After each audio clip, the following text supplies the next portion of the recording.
Bismillahirrahmanirrahim. Assalamualaikum warahmatullahi wabarakatuh. Alhamdulillahirabbil alamin. Wassalatu wassalamu ala Rasulillah wa ala alihi washabihi wa mawalah. Subhanaka la ilma lana illa ma 'allamtana innaka antal alimul hakim wa tub 'alaina innaka antat tawwabur rahim. Alhamdulillah, puji syukur kehadirat Allah, kita bisa bertemu lagi.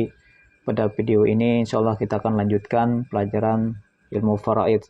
Dalam video ini insyaallah saya akan menerangkan tentang golongan ahli waris perempuan. Namun sebelum kita lebih lanjut, saya akan menerangkan video sebelumnya tentang ahli waris laki-laki. Jadi di situ ada disebutkan cucu laki-laki.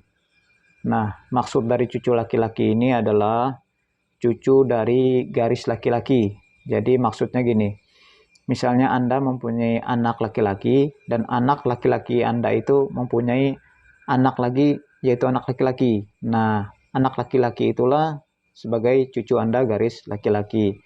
Jadi bukan cucu laki-laki dari garis perempuan. Misalnya Anda mempunyai anak perempuan dan anak perempuan Anda itu mempunyai seorang anak laki-laki, berarti itu juga namanya cucu Anda, tapi dari jalur perempuan. Nah, dia ini bukan sebagai ahli waris, tetapi dia adalah zawil arham. Insya Allah akan dijelaskan pada video yang lain tentang zawil arham.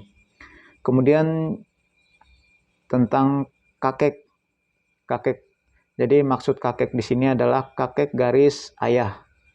Jadi bukan dari garis ibu. Maksudnya begini, Anda mempunyai ayah dan ayah Anda mempunyai ayah lagi. Nah, berarti itu adalah kakek Anda. Nah, beliau itulah sebagai ahli waris. Bukan kakek dari ayahnya ibu kita. Jadi bukan. Jadi ayahnya ibu kita bukan sebagai ahli waris. Nah, baiklah. Ahli waris golongan perempuan sebagaimana yang kita ketahui adalah 10 orang. Siapa saja mereka? Yang pertama adalah istri, yang kedua anak perempuan, yang ketiga cucu perempuan, yang keempat ibu,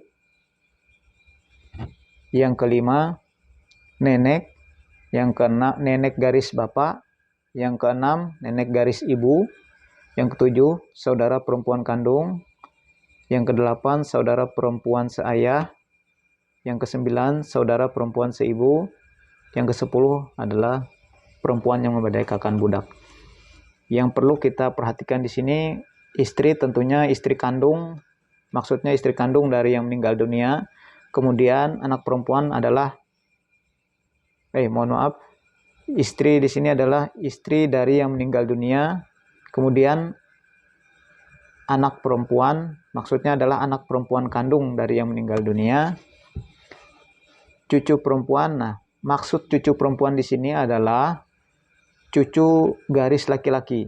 Jadi Anda mempunyai seorang anak laki-laki dan anak laki-laki Anda itu mempunyai anak lagi seorang perempuan. Nah, cucu inilah, anak perempuan inilah sebagai cucu Anda yang berhak menerima warisan, yang disebut sebagai ahli waris. Sementara cucu Anda garis perempuan dia bukan ahli waris, dia termasuk zawil arham. Kemudian ibu kandung dari yang meninggal dunia. Kemudian nenek garis bapak adalah nenek kita yang ibunya bapak kita. Kemudian nenek garis ibu adalah ibunya ibu kita. Kemudian saudari kandung adalah saudari kita yang seayah seibu. Kemudian saudari seayah adalah saudari kita yang satu ayah lain ibu. Misalnya ayah kita mempunyai 2 orang istri, anak perempuannya kita, yang satu istri satu, istri yang kedua anak perempuannya, nah saudara perempuan seayah satu ayah. Kemudian saudara perempuan satu ibu, jadi dia satu ibu lain ayah. Kemudian yang perempuan yang memerdekakan budak. Nah, perlu kita tekankan di sini ada 10 orang ahli waris. Jadi dari ke-10 orang ahli waris ini, jika semuanya ada, mereka tidak serta-merta kesemuanya mendapatkan harta warisan. Tetapi ada orang-orang tertentu, karena yang lain menghijab yang lain. Siapa mereka yang lebih berhak?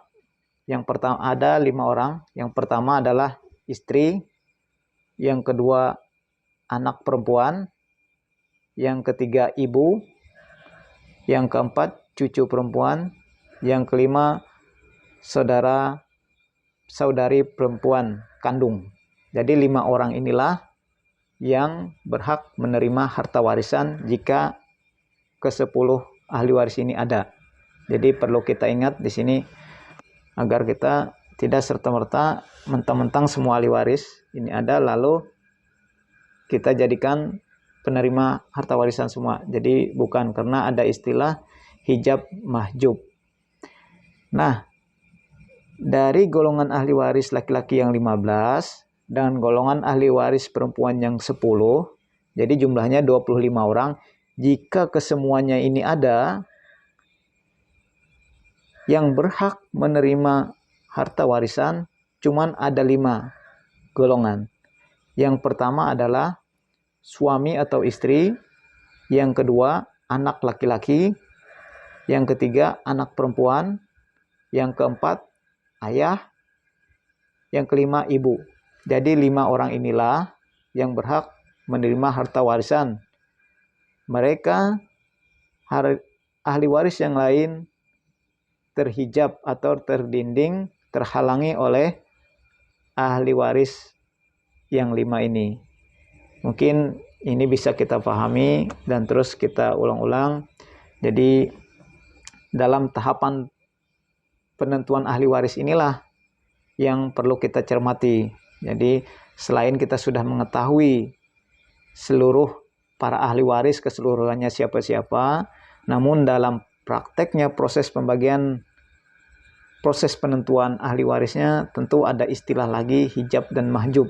Jadi kita harus hati-hati, tidak asal membagi harta warisan semua saudara dapat, keponakan semua keponakan dapat, tetapi tidak begitu, karena ada istilah hijab dan mahjub. Insya Allah akan kita terangkan pada video selanjutnya siapa yang menghijab ahli waris yang lain dan siapa yang terhijab.